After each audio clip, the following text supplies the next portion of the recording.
Oke, kita lanjut ke soal berikutnya. Berapakah nilai 5 juta setelah 5 tahun yang akan datang jika tingkat suku bunga per tahun sebesar 5%?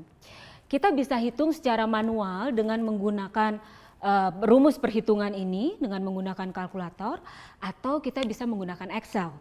Excel sudah memiliki fungsi untuk menghitung time value of money. Pada kesempatan ini kita akan menghitung future value, nilai di masa yang akan datang ya, pada tahun kelima. Sehingga kita masukkan saja fungsi future value sama dengan FV di sini. Lalu dia minta kita memasukkan beberapa data.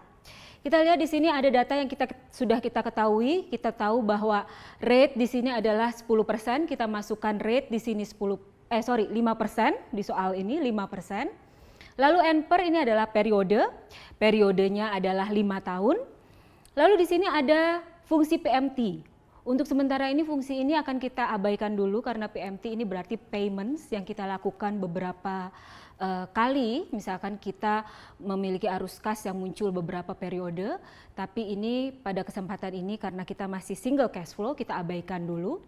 PMT-nya kita isi 0 di sini, dan lalu dia minta memasukkan nilai PV atau present value 5 juta ya, sehingga kita bisa lihat bahwa nilai future value kita 5 juta dengan tingkat suku bunga 5% per tahun selama 5 tahun itu akan menjadi 6.381.408. Sebenarnya nilai ini kalau kita lihat di rumus ini kita sebut juga dengan future value interest factor. Nah, nilai ini di setiap buku keuangan ini kalau para Bapak, Ibu atau Saudara memiliki buku keuangan, kita lihat di belakangnya akan selalu ada tabel mengenai time value of money. Kita bisa lihat tabel future value interest factor di situ. Kita cari di sini rate-nya adalah sebesar 5%, untuk periodenya adalah 5 tahun, sehingga kita lihat di sini nilai future value interest factor-nya adalah 1,276, kita kalikan saja dengan 5 juta, kita ketemu nilainya 6.380. Ya, sekian mendekati ya, karena di sini tabelnya ada pembulatan. Kalau Excel kita tidak pakai pembulatan. Nah, selanjutnya kita akan membahas mengenai present value single cash flow. Kalau tadi kita bicara bagaimana menghitung nilai uang di masa yang akan datang, sekarang kita bicara bagaimana menghitung nilai uang saat ini. Dan sebelum kita lanjutkan, saya akan mengingatkan bahwa sama seperti mata kuliah yang lain atau sama seperti hal-hal yang lainnya, bahwa semakin sering kita latihan pembelajaran aktif, ini kita akan semakin mudah memahami. Sehingga akan lebih baik apabila Bapak dan Ibu atau Saudara mempause atau memberhentikan atau mengulangi cara perhitungan tadi untuk bisa lebih memahami proses perhitungan future value. Oke, sekarang kita lanjut ke present value. Bagaimana menghitung nilai sekarang dari beberapa pendapatan yang akan kita hasilkan di masa yang akan datang. Nah, kalau tadi kita lihat ini kita sudah ada rumusnya. Present value, future value adalah present value kita kalikan 1 plus I pangkat N. Untuk menghitung present value sebenarnya mudah saja, kita tinggal balikan. Di sini adalah future value dikalikan 1 dibagi 1 plus I pangkat N. Dalam keuangan semua perhitungannya logik ya. Sehingga di sini saya mengambil contohnya pun juga logik. Proses present value ini kita sebut dengan proses discounting karena nilai sekarang ini akan menjadi lebih kecil atau kita akan mendiskon dari nilai yang akan datang. Kita tidak mengkali tapi kita membagi. Nah, ini kita lihat di kasusnya adalah berapa jumlah sekarang dari uang yang dapat berkembang menjadi 1.210.000 pada akhir tahun kedua jika tingkat suku bunga 10%. Mungkin Bapak Ibu, ini kan soal yang tadi gitu ya, tapi sebenarnya ini hanya untuk mempermudah proses pembelajaran kita maju ke depan dan mundur ke belakang dari present value ke future value. Jawabannya Bapak Ibu mungkin sudah menurut ini jawabannya 1 juta, sama seperti soal yang tadi ya. Jadi kita tinggal masukkan berapa nilai present value. Kita lihat di sini informasinya adalah, kita gambar timeline lagi biar lebih mudah mengilustrasikan masalah kita.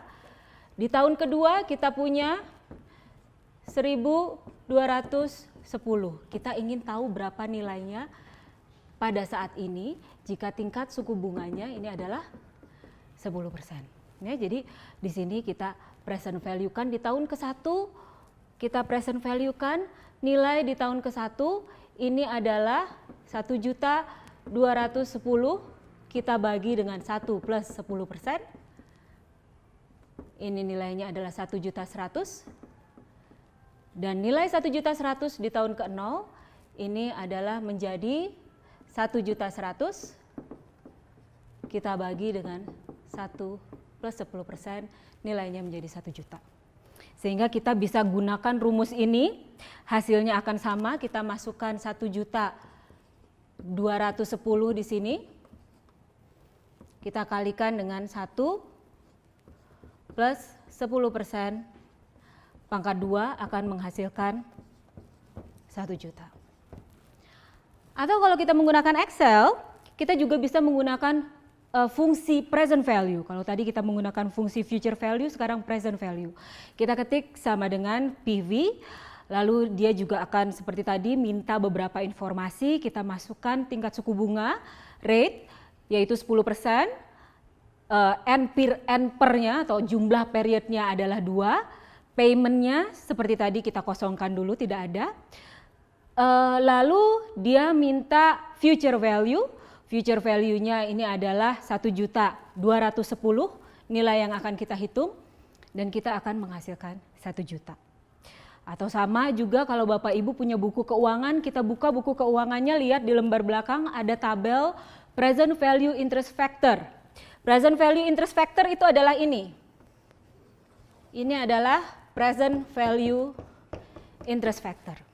Sehingga kita lihat, kita cari tadi tahunnya 2, lalu rate-nya adalah 10%, kita ketemu present value interest factor-nya adalah sekitar 0,826, kita kalikan saja dengan 1.210.000, tetap akan ketemu hasilnya 1 juta.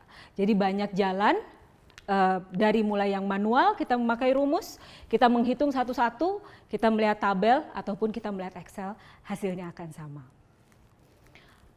Nah, sebagai penutup dari bagian pertama kita akan bagi materi ini menjadi beberapa bagian. Penutup dari bagian pertama kita, ini ada tabel, kita lihat ini ada tabel future value dan present value. Tabel future value ini kita lihat, semakin banyak periodenya, semakin besar bunganya, nilai uang kita akan bertumbuh menjadi semakin cepat.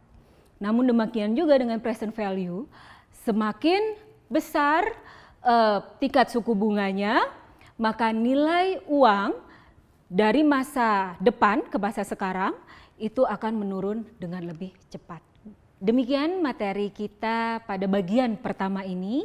Para pembelajar dapat istirahat dulu, mempos atau mengulang bagian yang tadi, atau membaca lagi dari buku atau Google mengenai topik pertama kita untuk bisa lebih memahami.